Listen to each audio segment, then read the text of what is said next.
Welcome dear friends, स्वागत करता हूं आप सभी का एक बार फिर से हमारे यूट्यूब चैनल टेक्निकल पॉइंट में। तो आज आपके लिए लेके आया हूं सोम का लेक्चर नंबर 2 और यहां पे पढ़ने वाले हैं कॉन्सेप्ट नंबर 1 और उससे रिलेटेड प्रीवियस ईयर में जो क्वेश्चंस आए हैं उनको करेंगे सॉल्व। तो आज की वीडियो बहुत ही खास होने वाली है, बहुत ही बेहतरीन होने वाली है, तो इस वीडियो में शुरू से लेकर एंड तक आप बने रहिएगा। तो चलिए बिना किसी देरी के बढ़ते हैं बोर्ड की तरफ और समझते हैं कॉन्सेप्ट नंबर 1 को। तो क्या है कॉन्सेप्ट नंबर 1? तो कॉन्सेप्ट नंबर 1 जो अपन ने कल फॉर्मूले पढ़े थे वही हैं कॉन्सेप्ट नंबर 1। कौन कौन से फॉर्मूले पढ़े थे बताइए, शर्माइए मत। अपन ने फॉर्मूला पढ़ा था स्ट्रेस का, जो 3 फॉर्मूले पढ़े थे अपन ने। सबसे पहले किसका पढ़ा था? स्ट्रेस का फॉर्मूला पढ़ा था। स्ट्रेस को अपन शो करते हैं सिग्मा से। सिग्मा इज इक्वल टू होता क्या है बेसिकली? तो सिग्मा इज इक्वल टू होता है P/A। यहाँ पे P क्या है? आपका लोड है, A आपका एरिया है। क्या है भैया? P आपका लोड है, A आपका एरिया है। ये जो फॉर्मूला है ये फॉर्मूला है स्ट्रेस का।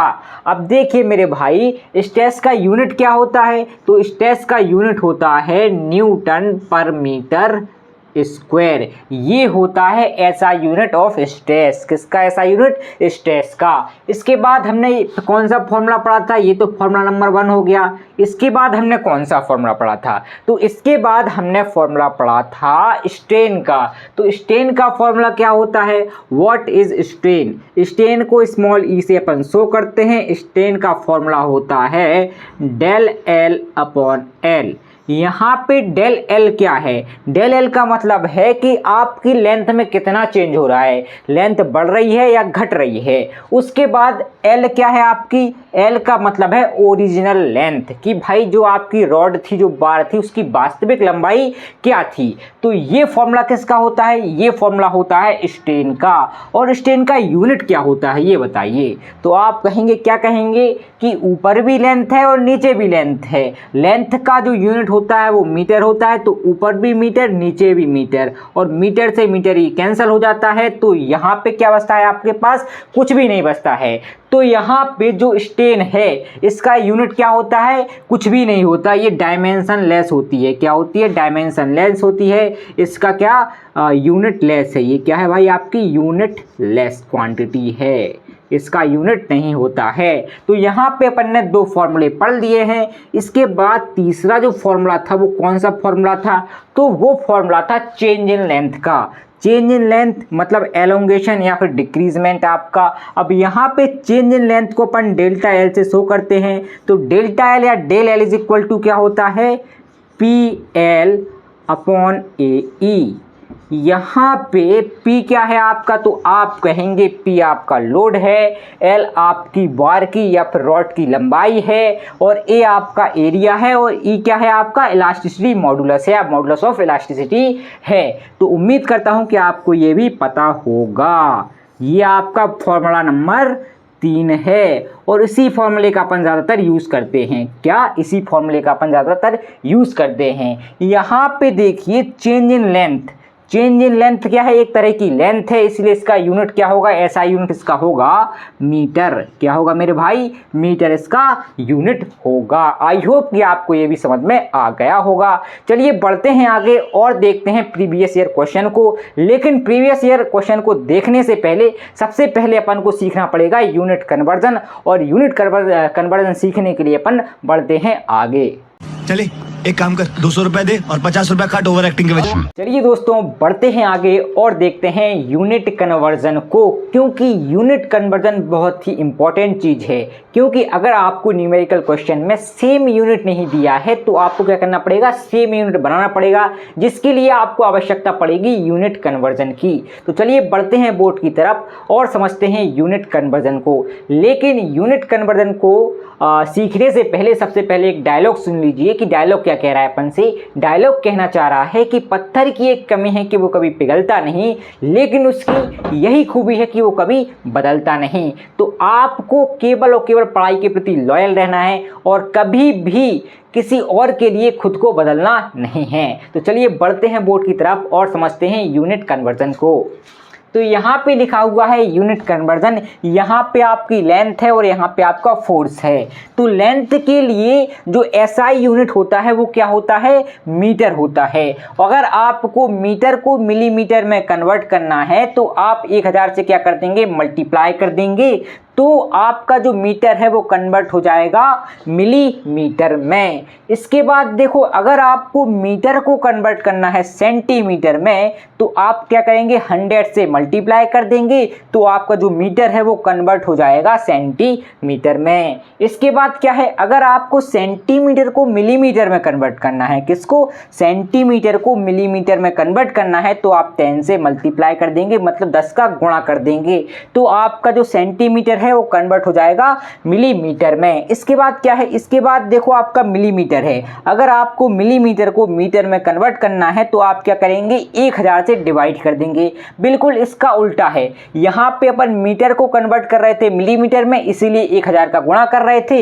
यहाँ पे आप क्या कर रहे हैं, मिलीमीटर को कन्वर्ट कर रहे हैं मीटर में, इसीलिए 1000 का भाग कर रहे हैं, 1000 से डिवाइड कर रहे हैं। उसके बाद क्या है, यहाँ पे मिलीमीटर को अगर आपको सेंटीमीटर में कन्वर्ट करना है तो आप क्या करेंगे, 10 से डिवाइड कर देंगे। बिल्कुल इसी का उल्टा है, यहाँ पे अपन सेंटीमीटर को मिलीमीटर में कन्वर्ट कर रहे थे, इसलिए 10 का गुणा कर रहे थे, और यहाँ पे मिलीमीटर को अपन सेंटीमीटर में कन्वर्ट कर रहे हैं, इसलिए 10 से क्या कर रहे हैं, डिवाइड कर रहे हैं, 10 का भाग कर रहे हैं। तो आपका क्या हो जाएगा, मिलीमीटर सेंटीमीटर में कन्वर्ट हो जाएगा जब आप 10 से डिवाइड कर देंगे। उसके बाद अगर आपको सेंटीमीटर को मीटर में बदलना है, किसको, सेंटीमीटर को मीटर में बदलना है, तो आप क्या करेंगे, 100 से डिवाइड कर देंगे, मतलब 100 का भाग दे देंगे। बिल्कुल इसी का उल्टा है, यहाँ पे अपन मीटर को सेंटीमीटर में बदल रहे थे, इसलिए 100 का गुणा कर रहे थे, और यहाँ पे अपन सेंटीमीटर को मीटर में बदल रहे हैं, इसीलिए 100 से डिवाइड कर रहे हैं। चलिए बढ़ते हैं फोर्स की तरफ और देखते हैं कि यहाँ पे क्या कहानी चल रही है। अगर आपको किलो न्यूटन को न्यूटन में बदलना है, किसको, किलो न्यूटन को न्यूटन में बदलना है, तो आप 10⁻³ से क्या कर देंगे, मल्टीप्लाई कर देंगे। 10⁻³ का क्या मतलब है, 10⁻³ का मतलब है 1000, तो 1000 से आप क्या कर देंगे, मल्टीप्लाई कर देंगे, गुणा कर देंगे, तो आपका जो किलो न्यूटन है ये कन्वर्ट हो जाएगा न्यूटन में। इसके बाद क्या है, अगर आपको मेगा न्यूटन को न्यूटन में कन्वर्ट करना है, किसको, मेगा न्यूटन को न्यूटन में कन्वर्ट करना है, तो आप क्या करेंगे, 10⁻6 से मल्टीप्लाई कर देंगे, तो आपका जो मेगा न्यूटन है वो कन्वर्ट हो जाएगा किसमें, न्यूटन में। चलिए अब देखते हैं गीगा न्यूटन। तो अगर आपको गीगा न्यूटन को न्यूटन में कन्वर्ट करना है, गीगा न्यूटन को न्यूटन में कन्वर्ट करना है, तो आप क्या करेंगे, 10⁹ से मल्टीप्लाई कर देंगे, तो आपका जो गीगा न्यूटन है ये कन्वर्ट हो जाएगा न्यूटन में। इसके बाद यहाँ पे लिखा है MPa, MPa का मतलब है मेगा पास्कल। मेगा पास्कल बराबर क्या होता है, मेगा पास्कल बराबर होता है न्यूटन पर mm स्क्वायर। क्या होता है, न्यूटन पर mm स्क्वायर। ये नोट कर लीजिए, इस प्रकार के क्वेश्चन आपके एग्जाम में आते हैं। जो आपका मेगा पास्कल है, MPa है, ये किसके बराबर होता है, ये बराबर होता है न्यूटन पर mm स्क्वायर के। उसके बाद क्या है, यहाँ पे पास्कल है, तो पास्कल किसके बराबर होता है, तो पास्कल बराबर होता है न्यूटन पर मीटर स्क्वायर के।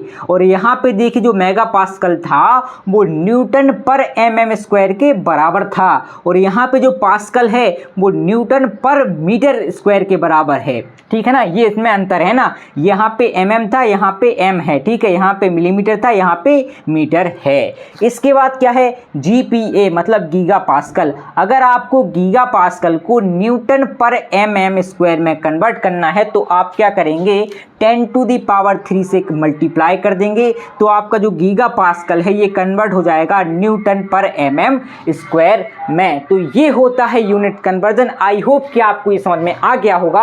आप चाहें तो इसका स्क्रीनशॉट भी ले लें। और इसके बाद अपन बढ़ रहे हैं प्रीवियस ईयर के क्वेश्चन पे, जो कि कॉन्सेप्ट नंबर 1 पे बेस्ड है। तो चलिए बढ़ते हैं आगे और समझते हैं न्यूमेरिकल प्रॉब्लम्स को। अरे टेंशन नहीं लेने का, अपुन है ना।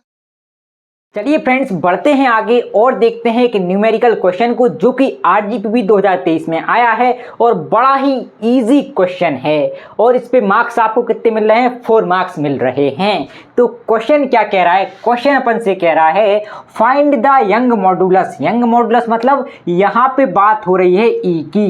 क्या फाइंड करना है अपन को, ई फाइंड करना है। ई मतलब क्या होता है, यंग मॉडुलस या modulus of elasticity. Of a brass rod, क्या भाई, of a brass rod, diameter 25 mm। तो यहाँ पे डायमीटर आपको गिवन है, मतलब डी आपको गिवन है कितना, 25 mm एंड लेंथ 200 mm। यहाँ पे लेंथ आपको दी है, मतलब एल आपको दिया है, कितना है एल, 200 mm। उसके बाद क्या है, which is subjected to a tensile load, tensile मतलब खींचने वाला लोड है, ऑफ 50 किलो न्यूटन। तो आपको यहाँ पे लोड मतलब P की वैल्यू दी है 50 kilo Newton. when the extension of rod is equal to 0.4 mm। अब देखिए ये जो रॉड है, मान लीजिए ये क्या है, एक रॉड है, ये ब्रास की रॉड है, ठीक है ना। इसकी लेंथ कितनी है, इसकी लेंथ है 200 mm। कितनी है इसकी लेंथ, यहाँ से लेके यहाँ तक की लेंथ है 200 mm और इसका डायमीटर है 25 mm। और इसको खींचने पर क्या, इसको खींचने पर जो एक्सटेंशन हो रहा है, मतलब लेंथ में जो वृद्धि हो रही है वो है 0.4 mm। तो यहाँ पे 0.4 mm क्या है, आपकी चेंज इन लेंथ है। तो यहाँ पे आपको क्या मिल गया, डेल एल मिल गया। तो डेल एल कितना है आपका, 0.4 mm। अब देखिए यहाँ पे सबसे पहले अपन को फाइंड क्या करना है, तो फाइंड करना है अपन को ई, जिसको अपन यंग मॉडुलस या मॉडुलस ऑफ इलास्टिसिटी कहते हैं। तो यहाँ पे कौन सा फॉर्मूला लगेगा, यहाँ पे फॉर्मूला लगेगा फर्स्ट कॉन्सेप्ट वाला। कौन सा फॉर्मूला, फॉर्मूला था del L is equal to P L upon A E. तो यहाँ पे लोड अपन को दिया हुआ है, एल भी अपन को दिया हुआ है, एरिया अपन को यहाँ से कैलकुलेट करना है डायमीटर से, और अपन को ये भी दिया हुआ है, डेल एल की वैल्यू भी दी हुई है। और अपन को वैल्यू किसकी चाहिए, अपन को वैल्यू चाहिए ई की, मतलब यंग मॉडुलस की या मॉडुलस ऑफ इलास्टिसिटी की। तो यहाँ पे सबसे पहले अपन कैलकुलेट करेंगे एरिया को। तो एरिया का फॉर्मूला क्या है भाई, एरिया का फॉर्मूला होता है A is equal to π/4 into D square. ये फॉर्मूला होता है एरिया का। अब यहाँ पे देखिए अपन को डायमीटर दिया गया है। डायमीटर का क्या मतलब होता है, डायमीटर का मतलब होता है व्यास, और व्यास किस चीज़ का होता है, सर्कुलर चीज़ का। और सर्कल का जो एरिया है वो अपन इस फॉर्मूले से फाइंड करते हैं। तो करिए फॉर्मूला लगाइए, करिए फाइंड। तो ए इज इक्वल टू कितना आ जाएगा, पाई की वैल्यू होती है 3.14 डिवाइडेड बाय 4 इंटू डी की वैल्यू कितनी है, तो आप कहेंगे डी की वैल्यू 25 है। तो यहाँ पे कितना आ गया, 25 का स्क्वायर। तो चलिए करते हैं इसको कैलकुलेट हम भी कैलकुलेटर की सहायता से। तो ये उठाया हमने कैलकुलेटर, और सबसे पहले हम क्या करेंगे, 3.14 डिवाइडेड बाय 4 मल्टीप्लाइड बाय 25 यहाँ से जो आंसर आया अपना, वो आंसर कितना आया, आंसर आया है area is equal to 490.625 mm square. यहाँ से एरिया की वैल्यू अपन को मिल गई, ए की वैल्यू अपन को मिल गई। अब अपन को क्या करना है, ये जितनी भी वैल्यू अपन को मिली हैं ये सब पुट कर देंगे अपन इस फॉर्मूले में। तो देखिए सबसे पहले यहाँ पे जो डी है वो किस में दिया है, mm में दिया है। लेंथ है ये किस में दी है, mm में दी है। और जो डेल एल है ये भी mm में दी है। तो सबका यूनिट यहाँ पे सेम है, इसीलिए अपन को यूनिट को चेंज करने की आवश्यकता नहीं है। लेकिन जो लोड है ये किस में दिया है, किलो न्यूटन में दिया है। अगर आप चाहें तो इसको न्यूटन में भी कन्वर्ट कर सकते हैं, वरना किलो न्यूटन ही रहने दे सकते हैं। तो चलिए अपन इसको कर लेते हैं न्यूटन में कन्वर्ट। तो भाई किलो न्यूटन को न्यूटन में कन्वर्ट करना है तो अपन क्या करेंगे, 10⁻³ से मल्टीप्लाई कर देंगे। तो आपका जो किलो न्यूटन है वो कन्वर्ट हो जाएगा न्यूटन में। तो उम्मीद करता हूं कि आपको ये समझ में आ गया होगा। चलिए इतना समझ गए आप, तो अब क्या करना है अपन को, इस फॉर्मूले में सारी वैल्यू को पुट कर देना है। तो सबसे पहले डेल्टा एल मतलब डेल एल की वैल्यू कितनी है, तो आप कहेंगे 0.4 इज इक्वल टू पी की वैल्यू कितनी है, तो पी की वैल्यू ये है 50 × 10⁻³ मल्टीप्लाइड बाय एल है। एल की वैल्यू कितनी है, तो आप कहेंगे 200। एल की ये अपन यहाँ पे थोड़ा अलग है, ये है ना, ये इतना अलग है, ये अलग है। यहाँ पे आ गया है ना, यहाँ पे ये 2 क्या है, 200 क्या है आपकी L है, लेंथ है ना, क्या है मेरे भाई लेंथ है, डिवाइडेड बाय क्या आ जाएगा A क्या है आपका, तो A आपका ये दिया हुआ है 490.625 मल्टीप्लाइड बाय ई की वैल्यू अपन को फाइंड करनी है। अब देखिए होगा क्या, होगा ये कि अपन को क्या करना पड़ेगा, पक्षांतर करना पड़ेगा। इस पूरे का पक्षांतर आप क्या करिए, इस साइड कर दीजिए, तो आपको क्या मिलेगा 0.4 multiplied by 490.625 multiplied by E is equal to कितना जाएगा 550 इंटू 10⁻³ मल्टीप्लाइड बाय 200, ये आपके पास आ जाएगा। अब क्या करना है, आपको इसको कैलकुलेट करना है, तो करिए कैलकुलेट, हम भी करते हैं calculate. 0.4 multiplied by 490.625 is equal to कितना आ रहा है, यहाँ पे अपना आया 196.25 इंटू ई, ये आया है, इज इक्वल टू, इसको कैलकुलेट करिए कितना आएगा, तो करते हैं इसको कैलकुलेट 50 इंटू 10⁻³ मल्टीप्लाइड बाय 200, तो यहाँ पे अपना आया है 10000 कितना ज़ीरो है भाई, 1 2 3 4 5 6 7 5 6 7 1 2 3 4 5 6 7 ये है, ठीक है ना। इसके बाद क्या करना है, अपन को ई की वैल्यू चाहिए है, तो अपन क्या करेंगे, इसको उस साइड भेज देंगे, किसको, इस पूरे को उस साइड भेज देंगे, तो अपन को ई की वैल्यू मिल जाएगी। यहाँ पे ये मल्टीप्लाई में है, उस साइड जाएगा तो किस में चला जाएगा, तो मेरे भाई उस साइड जाएगा तो ये डिवाइड में चला जाएगा, तो यहाँ से आ जाएगा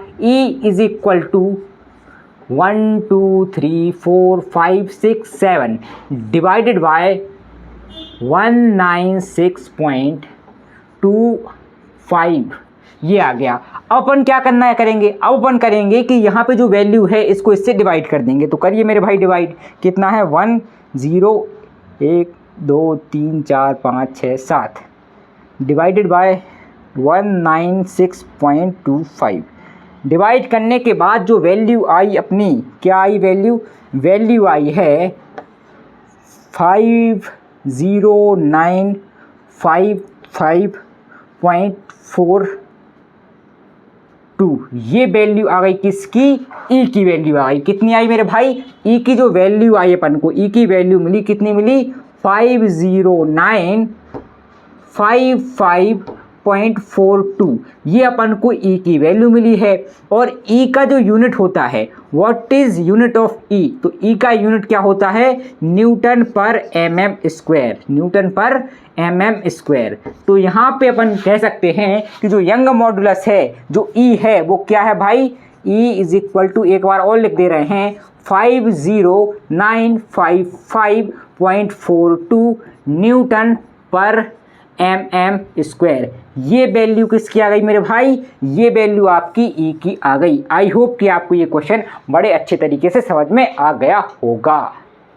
चले एक काम कर, 200 रुपए दे और 50 रुपए काट ओवर एक्टिंग के वजह से। यार एक और न्यूमेरिकल प्रॉब्लम को देख लेते हैं जो कि उसी कॉन्सेप्ट पे आधारित है। और ये जो न्यूमेरिकल है ना, ये गवर्नमेंट एग्जाम में तक आया है। BDL MT में 2022 में ये पूछा गया था। कहाँ पे पूछा गया था, BDL MT 2022 में ये पूछा गया था। अब आप कहेंगे BDL MT क्या है, ये एक गवर्नमेंट जॉब होती है, इसकी तैयारी आप अगर करना चाहें तो आप तैयारी कर सकते हैं, इसके बारे में रिसर्च भी कर सकते हैं। हम आपको केवल और केवल कॉलेज लेवल तक कंटेंट नहीं दे रहे, गवर्नमेंट जॉब तक कंटेंट दे रहे हैं ना, उसी कॉन्सेप्ट पे आधारित ये क्वेश्चन है। क्वेश्चन क्या कह रहा है पहले उसको समझते हैं। Find the young modulus. Find the young modulus का क्या मतलब है, अपन को फाइंड करना है यहाँ पे ई। क्या फाइंड करना है, यंग मॉडुलस ई फाइंड करना है। यंग मॉडुलस को अपन क्या बोलते हैं, इलास्टिसिटी बोलते हैं और मॉडुलस ऑफ इलास्टिसिटी भी बोलते हैं। ऑफ अ ब्रास रॉड, किसका, एक ब्रास रॉड का, ऑफ डायमीटर 25 mm, मतलब डी आपको दिया गया है कितना, 25 mm एंड लेंथ 250 mm, तो आपको एल दिया गया है, लेंथ कितना दिया गया है 250 मिलीमीटर। इसके बाद क्या है, which is subjected to a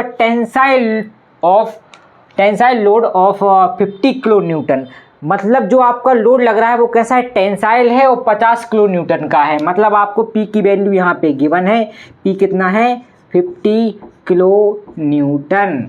when the extension of the rod is equal to 0.3 mm, मतलब क्या है कि अगर आप इस रॉड को खींचोगे, मतलब टेंसाइल लोड लगाओगे, तो इसकी लेंथ में क्या होगा, चेंज होगा, इसकी लेंथ में वृद्धि होगी, और यहाँ पे लेंथ में जो वृद्धि हो रही है वो 0.3 mm है। मतलब delta L is equal to कितना है 0.3 mm।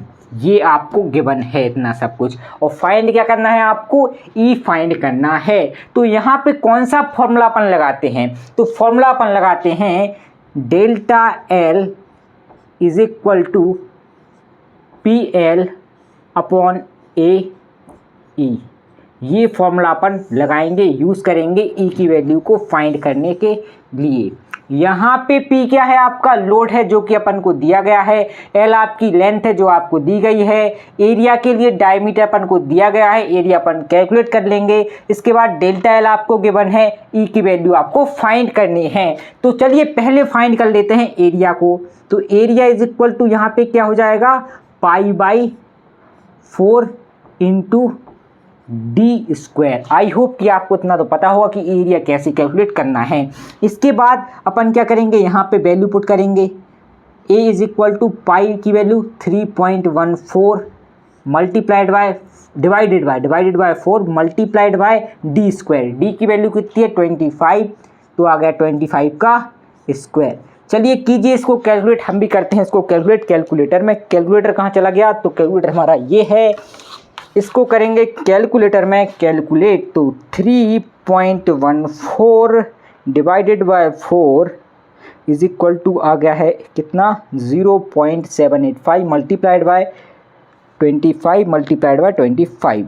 तो यहाँ पे जो वैल्यू आ रही है, क्या आ रही है वैल्यू हमारी वही आ रही है जो पिछले क्वेश्चन में आई थी, 490.625 mm²। ये जो वैल्यू आई है, ये वैल्यू किसकी है भैया, ए की वैल्यू है। तो एरिया की वैल्यू हमें यहाँ से मिल गई है। अब अपन क्या करेंगे, यहाँ पे कैलकुलेटर को साइड में रखेंगे, है ना। उसके बाद क्या करेंगे, ये सारी वैल्यू फ्रेंड्स, अब ये जो सारी वैल्यू अपन को मिली हैं, ये सारी वैल्यू अपन पुट कर देंगे इस फॉर्मूले में। किसमें, इस फॉर्मूले में पुट कर देंगे और ई की वैल्यू यहाँ से अपन फाइंड कर लेंगे। यहाँ पे गलती है, गलती क्या है, डी क्या है 25 mm है, 25 mm है मिलीमीटर में। एक्चुअली ये मीटर में नहीं है, किसमें है, मिलीमीटर में। इतना तो आप कर ही सकते हैं कॉम्प्रोमाइज़, या थोड़ी बहुत गलती हो जाती है कैलकुलेशन में या फिर लिखने में। अब अपन को क्या करना है, इस फॉर्मूले में ये सारी वैल्यूज़ पुट करनी है। तो फॉर्मूला क्या था अपना, फॉर्मूला था delta L is equal to P L upon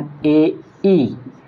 तो यहाँ पे डेल्टा एल की वैल्यू अपन को गिवन है, डेल एल की वैल्यू अपन को कितनी गिवन है 0.3 इज इक्वल टू पी की वैल्यू अपन को गिवन है, पी की वैल्यू कितनी है 50 किलो न्यूटन। तो ये किस में है भाई, किलो न्यूटन में है। तो इसको चाहें तो आप न्यूटन में कन्वर्ट कर सकते हैं, तो कर लीजिए न्यूटन में कन्वर्ट। कितना आ जाएगा 50 इंटू 10⁻³ न्यूटन। अगर आप चाहें तो इसे न्यूटन में कन्वर्ट कर सकते हैं, वरना तो किलो न्यूटन ही ले सकते हैं। उसके बाद क्या है भाई, पी की वैल्यू अपन को कितनी मिल गई, तो पी की वैल्यू मिली है 50 इंटू 10⁻³, ठीक है ना। उसके बाद क्या है मेरे भाई, एल है, एल मतलब लेंथ। तो देखिए लेंथ कितनी है 250 mm, और यहाँ पे डी भी कितना है आपका mm में है, और आपका जो एरिया है ये भी कितना है mm² में है। तो यहाँ पे जो लेंथ की यूनिट है ये क्या है mm है, मतलब जितनी भी चीज़ें हैं सबकी यूनिट क्या है यहाँ पे mm है। इसलिए आपको यूनिट कन्वर्जन करने की कोई भी आवश्यकता नहीं है। तो एल कितना है यहाँ पे आप कहेंगे 250 डिवाइडेड बाय ए की वैल्यू कितनी आई थी, तो ए की वैल्यू ये आई थी, कितनी आई थी 490.625 मल्टीप्लाइड बाय ई की वैल्यू अपन को फाइंड करनी है। आई होप कि आपको इतना समझ में आ गया होगा। अब अपन क्या करेंगे, इस पूरे को इस साइड पक्षांतर कर देंगे, ठीक है, इस साइड भेज देंगे। तो यहाँ पे ये डिवाइड में है, यहाँ पे किस में चला जाएगा, मल्टीप्लाई में चला जाएगा। तो 0.3 मल्टीप्लाइड बाय कितना जाएगा 4906 पॉइंट है, ठीक है, 0.625 multiplied by E is equal to 5 into 10⁻³ 3 multiplied by 250 ये आ गया। अब इस वैल्यू को अपन को क्या करना है, कैलकुलेट करना है, तो कैलकुलेटर करेंगे इस्तेमाल और इसका काम कर देंगे यहाँ पे तमाम। तो कितना है 0.3 multiplied by 490.625 is equal to कितना आ रहा है, यहाँ पे अपने पास आ रहा है, कितना आ रहा है, यहाँ पे आ रहा है 147.1875 into E is equal to, इसको करेंगे कैलकुलेट। अब करिए calculate, 50 into 10⁻³ multiplied by 250 is equal to कितना आ रहा है 125 1 2 3 4 5 ये आपके पास आ रहा है। यहाँ पे ये पॉइंट नहीं है, ये कॉमा लगा है, क्या है, कॉमा लगा हुआ है, दशमलव नहीं है ये, ठीक है, ये क्या है आपका कॉमा है। अब आपको यहाँ से ई की वैल्यू चाहिए, तो आप क्या करेंगे, इस टर्म को उस साइड भेज देंगे, किस टर्म को, इस वाली टर्म को उस साइड भेज देंगे। तो यहाँ पे ये किस में है, मल्टीप्लाइड में है ई के, उस साइड चली जाएगी डिवाइड में, तो आपको ई की वैल्यू मिल जाएगी। तो ई इज इक्वल टू क्या आ जाएगा आपके पास 125 1 2 3 4 5 डिवाइडेड बाय, जो ये वैल्यू है इस साइड डिवाइड में आ गई, तो 1.7 कितना 1 पॉइंट नहीं 147.1875। अब क्या करेंगे अपन, इसको डिवाइड कर देंगे कैलकुलेटर का यूज़ करते हुए। तो करते हैं डिवाइड, कितना आया है 147.1875। तो आपको जो वैल्यू मिल रही है यहाँ से ई की, तो ई की वैल्यू कितनी आई, ई की वैल्यू आई 84,925.69 न्यूटन पर mm स्क्वायर। ये जो वैल्यू आई है ये आपकी ई की वैल्यू है, ई की फाइनल वैल्यू है, मतलब आपका जो आंसर आया है वो कितना है 84,925.69 न्यूटन पर mm स्क्वायर। यहाँ पे न्यूटन पर mm स्क्वायर जो ई है, यंग मॉडुलस है, इसका यूनिट होता है। तो ये आपको क्या मिल गया, फाइनल आंसर मिल गया। आई होप कि आपको ये क्वेश्चन बड़ी बेहतरीन तरीके से समझ में आया होगा। ये गवर्नमेंट एग्जाम में आता है क्वेश्चन, भाई गवर्नमेंट एग्जाम में आया है, सोचो BDLMT 2022 में आया है और बड़ा ही ईजी सा क्वेश्चन है। तो इस प्रकार से आप क्या कर सकते हैं, कैलकुलेट कर सकते हैं ई को। चलिए ये क्वेश्चन आपको समझ में आ गया होगा, तो एक बार इसका स्क्रीनशॉट ले लीजिए। इसके बाद बढ़ते हैं आगे के क्वेश्चन पे जो आपके लिए होमवर्क होने वाला है। अरे टेंशन नहीं लेने का, अपुन है ना। चलिए डियर, बढ़ते हैं आगे और आपको देते हैं एक न्यूमेरिकल क्वेश्चन जो कि होमवर्क आपके लिए होने वाला है और बड़ा ही इजी कॉन्सेप्ट है इसका। बस यहाँ पे आपको अपने माइंड की जो क्रिटिकल थिंकिंग है उसको थोड़ा ध्यान में रखते हुए इस क्वेश्चन को समझना है। क्वेश्चन अपन से क्या कह रहा है, क्वेश्चन कह रहा है a rod 120 centimetre long and of diameter 2 centimetre is subjected to an axial pull. Axial pull का मतलब क्या है, एक्सियल पुल का मतलब है किसी भी चीज़ को खींचना, ठीक है, किसी भी चीज़ को खींचना मतलब टेंसाइल यहाँ पे आपको फोर्स दिया हुआ है। If the modulus of elasticity of the material of the rod is 2 × 10⁵ Newton per mm square, determine the stresses, the strain and the elongation. यहाँ पे अपन को तीन चीज़ें क्या करनी है, फाइंड करनी है। पहले क्या फाइंड करना है, आपको स्ट्रेस फाइंड करना है, उसके बाद स्ट्रेन फाइंड करनी है, उसके बाद एलोंगेशन आपको फाइंड करना है। यहाँ पे आपकी सुविधा के लिए मैं बता दूँ, सबसे पहले यहाँ पे रॉड की लंबाई दी है। रॉड की लंबाई मतलब एल आपको गिवन है, क्या गिवन है, एल गिवन है, कितना है 120 सेंटीमीटर। इसके बाद क्या है, रॉड का डायमीटर आपको गिवन है, मतलब डी आपको गिवन है कितना 2 सेंटीमीटर। इसके बाद axial pull of 20 kilo newton, इसका मतलब है आपको लोड गिवन है, क्या है लोड, लोड मतलब पी आपको गिवन है, कितना है पी यहाँ पे आप कहेंगे 20 kilo Newton.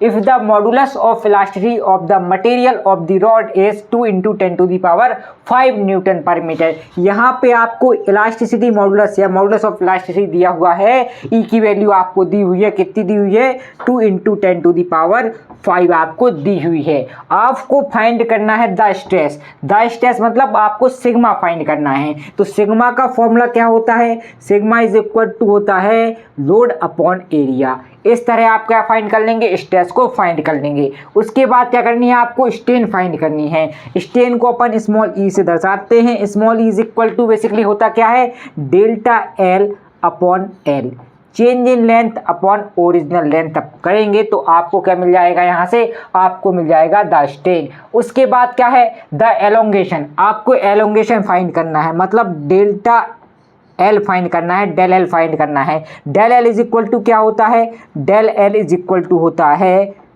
P L upon A E. ये तीन फॉर्मूले आप लगाएंगे तो आपको इन तीनों की वैल्यू मिल जाएगी। अब यहाँ पे देखिए आपका जो इलास्टिसिटी मॉडुलस है ये किस यूनिट में दिया हुआ है, तो आपको दिख रहा होगा ये हमें दिया है न्यूटन पर mm² में। तो यहाँ पे आपकी जो लेंथ है इसको आपको कन्वर्ट करना पड़ेगा किसमें, मिलीमीटर में। लेंथ आपको किसमें कन्वर्ट करनी पड़ेगी, मिलीमीटर में। जो आपको सेंटीमीटर में दिया है उसको आपको मिलीमीटर में कन्वर्ट करना पड़ेगा। और इलास्टिसिटी मॉडुलस में यह फोर्स की यूनिट क्या है भाई, न्यूटन है, और अपन को कितना दिया है, किलो न्यूटन दिया है। तो आप क्या करेंगे, इस 20 किलो न्यूटन को न्यूटन में कन्वर्ट करेंगे। उसके बाद आप सारी कैलकुलेशन करेंगे, तब जाके आपका सही आंसर आएगा। तो ये आपके लिए होमवर्क क्वेश्चन है। अगर आप ये कर लेते हैं तो प्लीज़ कमेंट में इसका आंसर ज़रूर कर देना। और मैं बताऊं इस क्वेश्चन को अपन करेंगे नेक्स्ट लेक्चर में। तो आज के लिए आपसे मांगता हूं अलविदा। आज के लिए इतना ही, मिलते हैं अगले वीडियो में। तब तक के लिए थैंक्स फॉर वॉचिंग।